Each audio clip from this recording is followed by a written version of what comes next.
어제는 현재 여당의 주요 인물이었던 고 김대중 대통령의 어록으로 시작했으니까 오늘은 형평성을 위해서 현재 야당의 이야기로 시작해 보겠습니다. 얼마 전 우리나라 보수 정당의 대표로 30대 청년이 당선되었습니다. 유세나 후보 토론을 할 때 저것이 가능할까, 실제로 될 수 있을까, 우리나라에서 그런 일들이 있을 수 있을까 싶은 계획들을 꽤 많이 언급했었는데 실제로 당선된 이후에 파격적인 행보를 보이고 있는 것이죠. 그 중에 하나로 최근 당의 대변인을 뽑는 과정에서 기존의 지명식이 아닌 오디션을 통한 선발직으로 하는 것을 예로 들을 수 있을 것 같습니다. 저도 유튜브를 통해서 몇몇 영상들을 좀 보긴 봤었는데 저보다 어린 사람들이 나와서 논리정연하게 자신의 생각과 주장을 논리정연하게 그렇게 이야기하는 것을 보면서 속으로 대단하다, 부럽다라는 그런 생각을 하게 되었습니다. 왜냐하면 저도 일종의 말을 통해서 먹고 사는 그런 직업이라고 할 수 있을 것인데 그런 사람 치고는 말을 잘하지 못하기 때문인 것이죠. 그런데도 저를 계속 사용하시는 것을 보면은 감사할 따름입니다. 이제 곧 있으면 일본에서 이번 달 말에 도쿄 올림픽이 열립니다. 작년에 발생한 이 코로나의 여파와 위협으로 1년 정도 미뤄진 것이죠. 전쟁 같은 것이 아닌 이 전염병으로 미루어진 것은 이번이 처음인데 각 나라의 많은 올림픽 선수들이 대표로 뽑힌 그 선수들이 좋은 결과 또 성과를 얻기 위해서 열심히 훈련하는 그 구슬땀을 흘리는 그 모습을 이따금 볼 수가 있습니다. 종목별로 신체를 단련하는 정도나 또 부위가 다를 것인데 아무리 연말을 해도 강화되지 않는 곳이 있죠. 바로 중요급소입니다. 그곳은 어떻게 훈련을 하더라도 단단하게 할 수 없기 때문에 보호 장비를 착용하게 되었습니다. 종목에 따라 보호 장비를 착용하는 것을 볼 수 있는데 이목구비도 신체에서 드러나는 곳이기에 조심해야 할 것입니다. 사실 이러한 몸의 각 주요 부위들은 외부 자극에 약하기도 하고 또 쉽게 상처받을 수 있는 곳이기에 피차간에 조심하게 되어 있습니다. 싸우거나 또 사고를 당하는 그 순간조차도 어떻게든 보호하고자 하는 그런 본능이 있는 것이죠. 하지만 우리의 신체 부위에서 유일하게 훈련도 또 보호도 또 조심하는 것도 하기 힘든 곳이 있습니다. 오늘 본문에서 다루고 있는 혀가 바로 그런 곳입니다. 혀는 인간의 중요 급소와 함께 유일하게 하나만 있는 그런 신체 부위입니다. 눈, 콧구멍, 귀, 팔과 다리 모두 2개씩이지만 입과 또 그 안에 있는 혀는 하나뿐인 것이죠. 그러면서도 새치 정도밖에 되지 않는 작은 크기를 소유하고 있습니다. 그렇지만 그렇게 작은 것이 온도나 또 여러 맛과 음식 재료에 모두 반응할 만큼 민감한 곳입니다. 심지어 머리카락이나 작은 이물질도 감별해내는 것을 볼 수 있습니다. 어떻게 보면 크지도 않고 또 돌출된 것도 아니어서 별것 아닌 것처럼 느껴질 수도 있을 것입니다. 하지만 혀를 거치지 않고는 그 어떤 음식물도 자연적으로 섭취하기가 어렵고 또 그러면 영양분이 부족해서 건강한 신체를 유지할 수도 없습니다.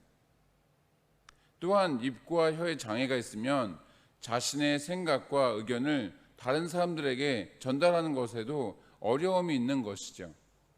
그만큼 혀는 작지만 인간의 몸을 제어할 수 있는 그런 중추적인 기관 중에 하나인 것입니다. 본문의 예시대로 산안광풍과 또 성난파를 헤쳐나가는 큰 배의 키와 같은 역할을 하는 것이 바로 우리의 혀인 것입니다. 문제는 이러한 혀에게 순기능만 있지는 않다라는 것입니다. 대수롭게 생각하지 않은 말들로 다른 사람을 상처 입히고 또 곤란한 입장에 처하게 할 수도 있는 것이죠. 누군가에게는 굉장히 심각하고 또 어려운 상황이어서 그 고민을 나누었는데 의도의 좋고 나쁨을 떠나서 제3자에게 이야기했다가 그 사람의 상황에 대한 정보가 사방팔방 퍼지는 일이 있습니다. 또는 누군가에게 들은 이야기에 대해서 확인도 하지 않고 다른 사람에게 전달했다가 농담으로 혹은 축축한 것을 사실처럼 이야기해서 이상한 루머를 만들어내기도 하는 것입니다. 그래서 이러한 상황을 비꼬는 이야기로 어느 처녀가 속이 좋지 않아서 헛구역질했는데 몇 달이 건너면 임신했다고 하더라 라고 하는 그런 말이 있기도 하죠. 이렇게 우리는 자신과 무관한 일이라고 해서 다른 사람에 대한 이야기들을 아무 생각 없이 여러 사람들에게 전할 때가 있습니다. 그러고서 추궁을 당하면 내가 그러지 않았다라고 발뺌한다거나 또는 나쁜 의도는 아니었다, 좋은 의도로 그랬다라고 하면서 회피를 하는 것이죠.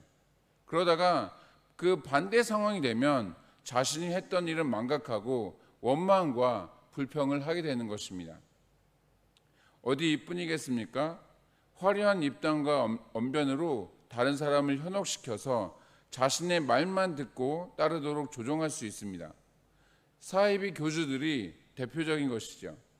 성경 말씀을 교묘하게 이용하거나 이상한 논리로 신도들이 일상생활하기 어려울 정도로 무리한 헌신과 또 그런 물질들을 강요하는 것입니다. 또한 사기꾼들은 각종 감언이설로 유혹해서 부당한 이득을 취하기도 하는 것이죠.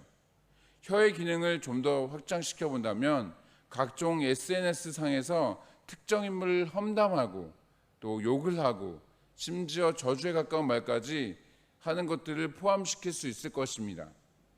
이와 같은 일들은 엄청난 마음의 상처를 줄 뿐만 아니라 자살에 이르기도 하는 그런 아주 심각한 결과를 낳게 되기도 합니다.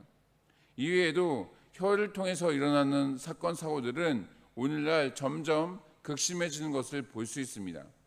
세상이 점점 악해져만 가다 보니 사람들의 마음도 메마르고 각박해져 가니까 타락한 본성에서 악한 표현들만 나오고 있는 것입니다. 이것이 바로 본문에서 언급하고 있는 상황인 것이죠.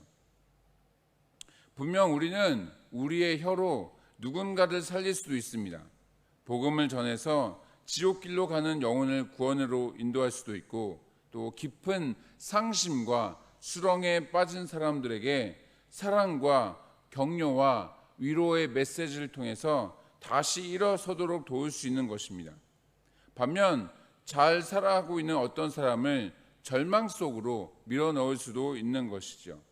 이렇게 하나의 입과 혀에서 사람을 살리기도 하고 죽이기도 하는 모순적이고 아이러니한 상황에 대해서 야고보는 문제를 제기하고 있습니다. 물론 우리의 손과 발, 눈과 귀도 아이러니하기는 마찬가지입니다. 하지만 혀와는 다르게 어느 정도 제어가 가능한 부분이 있습니다. 죄악의 현장에 있으면 타인에게 쉽게 발각이 되기 때문입니다. 그에 비해서 혀는 길들일 사람도 없고 쉬지 아니하는 악이면서 또 죽이는 독이 가득한 것이다 라고 말씀하고 있는 것이죠. 말씀을 마치겠습니다. 우리는 하나님의 자녀입니다.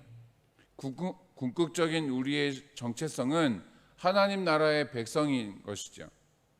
군인들은 군대에서 사용하는 언어가 있고 판검사나 변호사들은 법정에서 쓰이는 그런 표현들을 하듯이 우리 역시 신분에 맞는 말들을 할 수 있도록 노력해야 할 것입니다. 하나의 우물에서 쓴맛과 단맛을 동시에 낼 수 없고 또 포도나무가 무화과 열매를 맺지 못하는 것처럼 그리스도인들이 세상 사람들과 똑같은 언어 습관을 가지고 있다고 한다면 우리의 정체성은 유지되기 어려울 것입니다. 또한 하나님의 사랑을 흘려보내고 그리스도의 복음을 증거하고 전파해야 하는 그런 사명을 가지고 있는 자들로서 그 일들을 감당하기는커녕 하나님의 영광을 가리우게 되겠죠. 현재 여러분들의 언어 사용과 그 습관은 어떻습니까? 강력한 코로나 방역 조치로 자유로운 활동을 할 수 없어서 아이들이나 또 어른들이나 짜증과 불평이 가득한 말들을 무심코 하게 될 수 있는 그런 시기입니다. 바라기는 오히려 이러한 때에 말씀과 기도와 또 찬양과 감사로 거룩하고 아름다운 혀와 입술을 소유하게 되시기를 주님의 이름으로 축복합니다.